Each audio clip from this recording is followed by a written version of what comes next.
Welcome. I'm Sharon Kennedy with History Nebraska. I work here in education, and it's my pleasure to introduce Ben Cruz today, who will be speaking to us about the Kregel Windmill.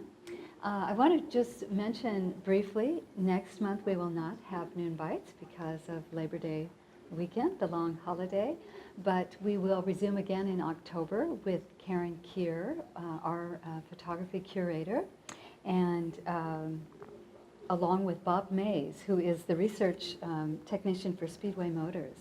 So come back in October. That'll be October 1st, Monday. Today, though, we have Ben Cruz, who works here at History Nebraska in graphic design in the marketing department. But lucky for us, he was once the executive director of Kregel Windmill Factory. So he's here to speak to us about that. Please help me welcome him. Thanks. Welcome. You can give me the 12-minute warning, right? Yes. Okay. Yes. Well, I thought what I would talk about is a little bit about the people behind the Kregel Windmill. This is a very late example of Kregel Windmill, and was made somewhere between, it says on the plaque here, 1920, 1940, probably earlier. And the reason I can tell is because the later ones have a different fold down here. Just kind of a side note. But where I wanted to begin was back in the 1870s. And a gentleman by the name of Henry Kregel immigrated to the United States. He was German and he was Lutheran. And there's one thing that all these people will have in common that I talk about. They're all German, first, second, third generation immigrants, and they're all Lutheran, okay? Maybe a different sect, but they're all Lutheran. Some of them so passionately so, they'll have a gunfight over it, which I'll get to later. But Henry Kregel moved here and he had a lot of kids, and they valued education, they valued creativity, and they valued tinkering. And so this is going to show. So if you go to Nebraska City today, you'll see the Kregel Windmill factory is still intact. It was the longest continuously open business in Nebraska. It was open for over 100 years. And but we got to step back a little bit before that. And there's a building in Nebraska City you can go see today. It's at 906 Central Avenue. It's called Wenzel Hardware. It was built in 1864, and at one time it was Nolting and Kregel Hardware. And in my imagination, they were all tinkering in there in the back room because this is where kind of all the magic started to happen. Probably the best known brand name you're going to hear out of Nebraska City is Faultless Caster. Nationally known, Nolting Faultless Caster. Basically, any piece of furniture back at the turn of the century almost as a rule had faultless casters on it. It started in Nebraska City and moved to Evansville, where all the furniture was made about 1915. Nolting and Kregel were in this little hardware store that's, of course, still open today under the name Wenzel Hardware. In fact, most of the furnishings, I think, in there, the fixtures, are original to the store. And they, Henry had a boy. He had a lot of kids, actually. But he had a boy, actually a fraternal set of twins, one named Lewis and the other named Laura. They were the youngest of his kids. And Lewis, now I always tell my son's 13, and this is how I give him a hard time. Lewis had a patent on a windmill by the time he was about 15 years old. So they definitely encouraged their kids to be creative and to invent. And this wasn't just a run-of-the-mill windmill. It was really pretty innovative for its day. So Louis Kregel, young man, started building these windmills in his father's hardware shop. And his cousin came to town. They are from Garnettville, Iowa, is where they all settled. His cousin, George Kregel, comes to town, and they decide they're going to go in business together, and they're going to build these windmills and make their fortune. So at the time, these windmills all started out entirely wood. And I'm not going to get into the nuts and bolts of the windmill exactly, no pun intended, because everything in that original windmill was wood except for the nuts and bolts, which they got from their father's hardware store. But it was entirely wood, the tower and everything.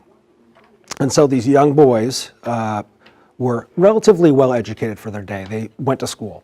I mean, they didn't go to college, they didn't even go to high school, but they were self-taught in everything they did. Began selling these across the state, these windmills. And I don't think things went as well as they would have liked because Lewis didn't stick around. Lewis took off. He moved to St. Louis to make his fortune, and he did. He became fabulously wealthy.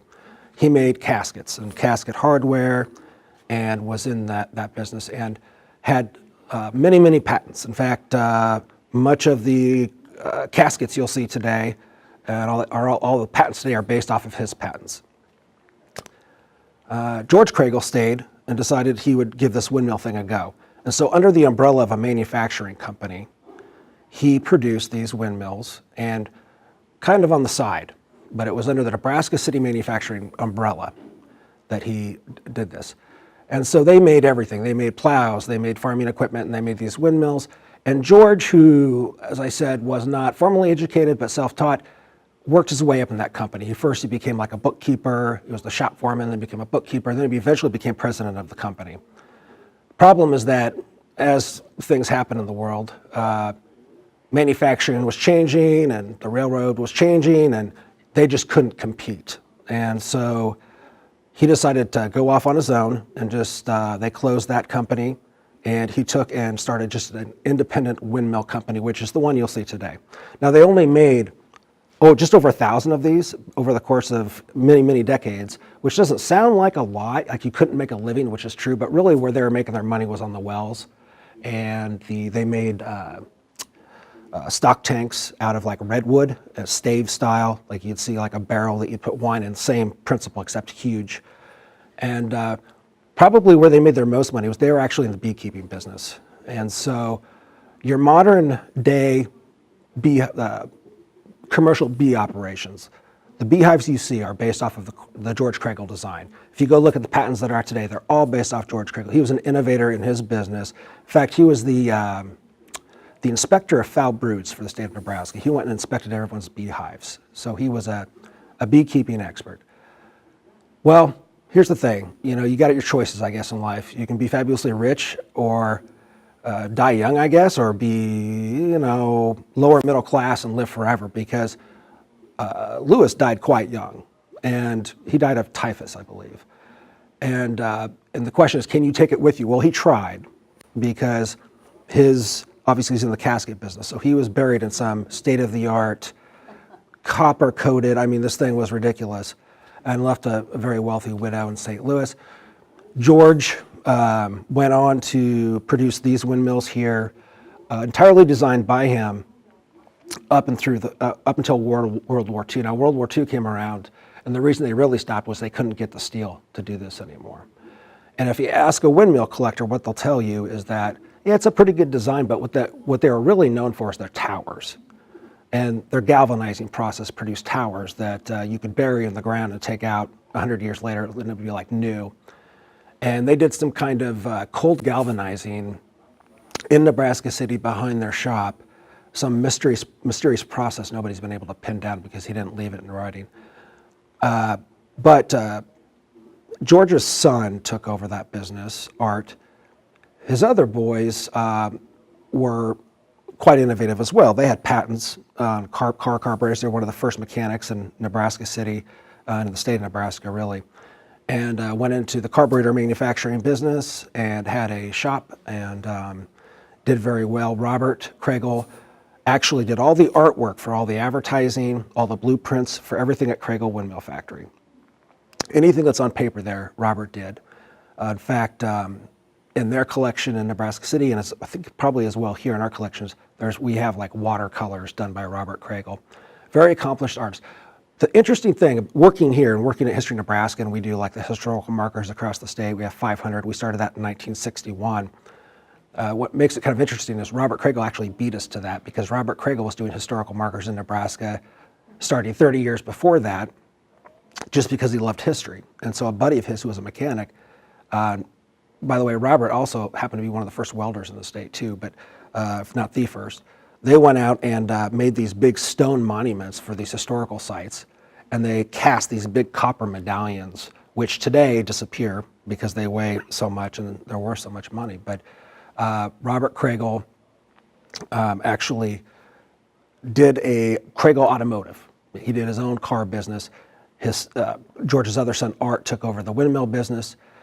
Interestingly enough, this windmill, these pieces here, not the arms, but these pieces here, if you could imagine the University of Texas orange, that kind of burnt orange, that's the color these were, and they made their own paint. I mean, they made everything themselves. They didn't cast their own parts. They actually had those parts cast in town. There was a business down the street, King Drill. There was a King Drill downstairs in the foyer up until a couple of weeks ago, I believe. But they did all the casting for the windmill. But these were burnt orange, and they made their own lead paint. They'd grind the lead, and then there was lead bearings in there that it would spin on.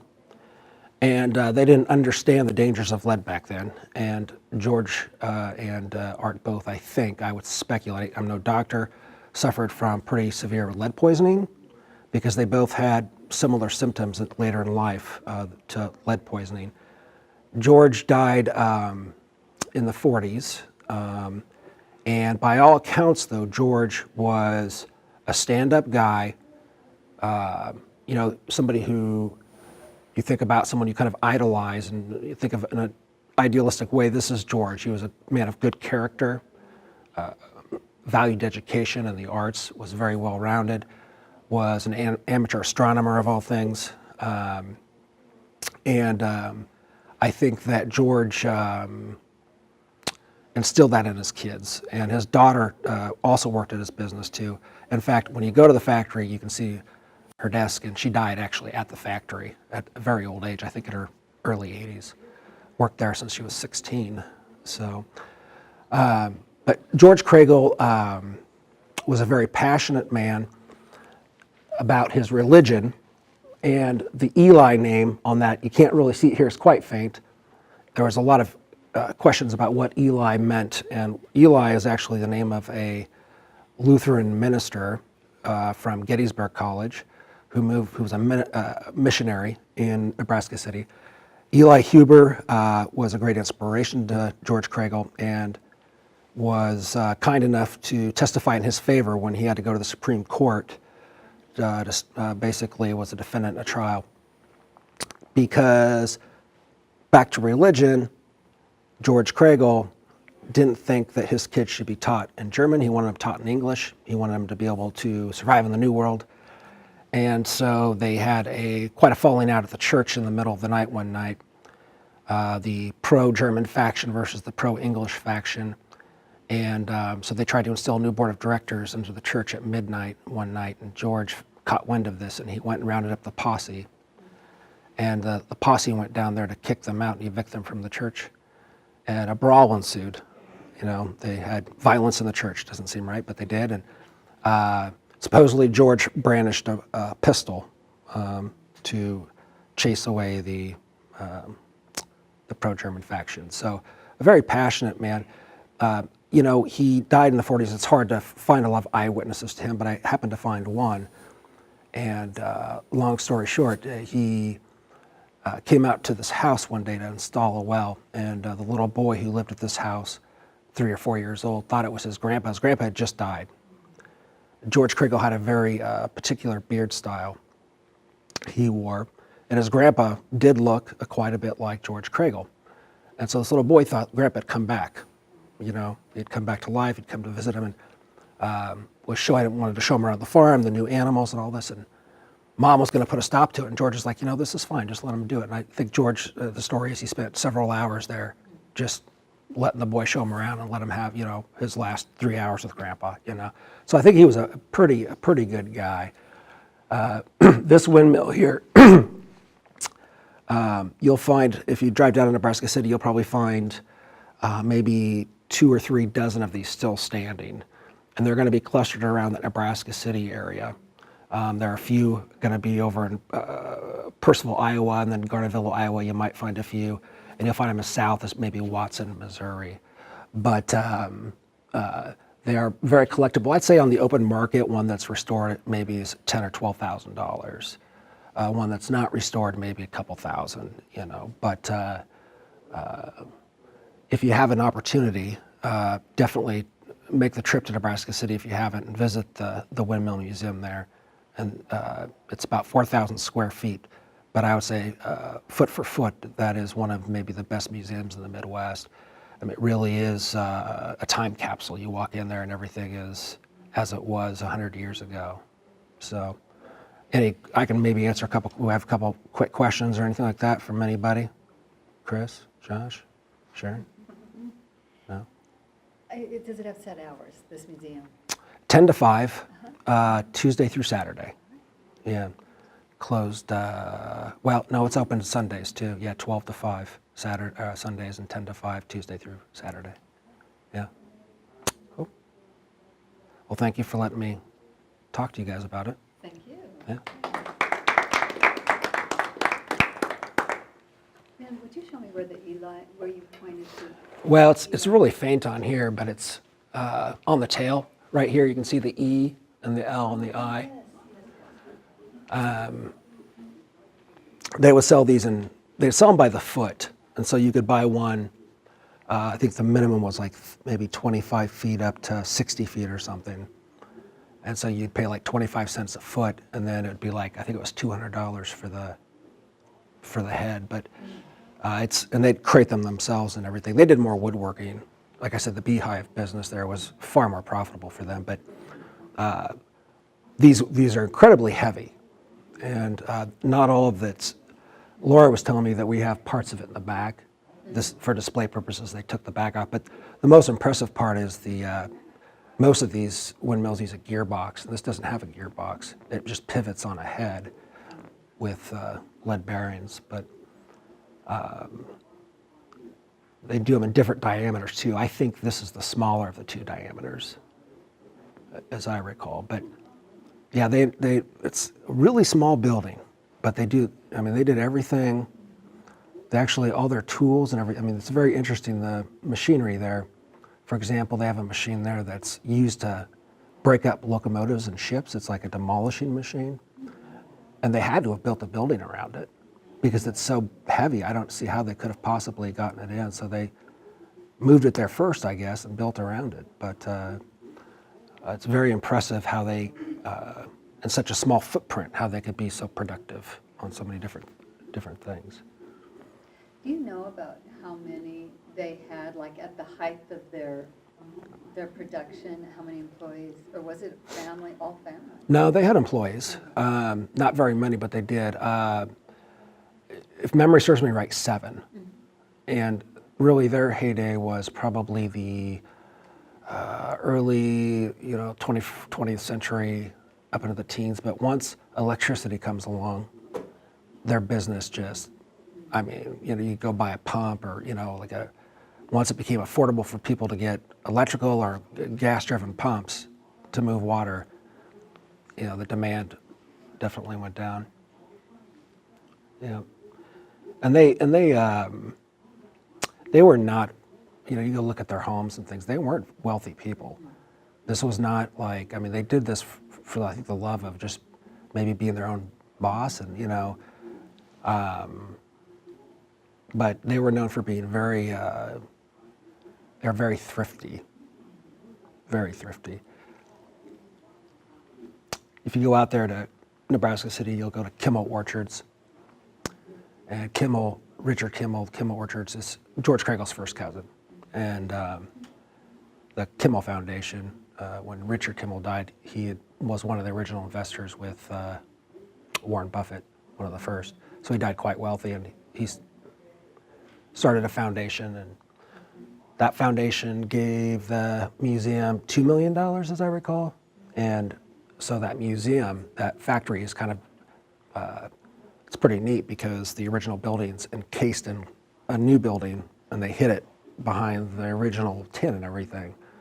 So it's like a steel building over a wood building with the cladding of the old building on top of the steel. So it's very impressive.